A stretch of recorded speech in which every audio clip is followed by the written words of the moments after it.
Hey guys, in this video, I will show you how to download music from YouTube as MP3.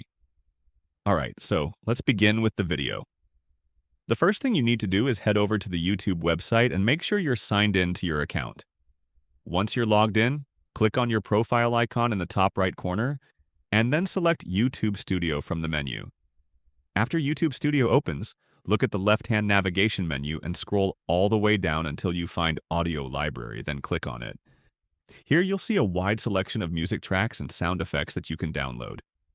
All of the music available in the YouTube audio library is completely royalty-free, which means you can safely use it in your YouTube videos without worrying about copyright issues. You can click on the play button next to any track to preview how it sounds. Once you find a song you like, simply click on the download button.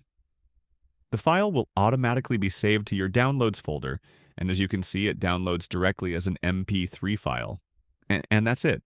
So that's basically how you can download music from YouTube as MP3. So that's all for this video. See you in the next one. Thanks.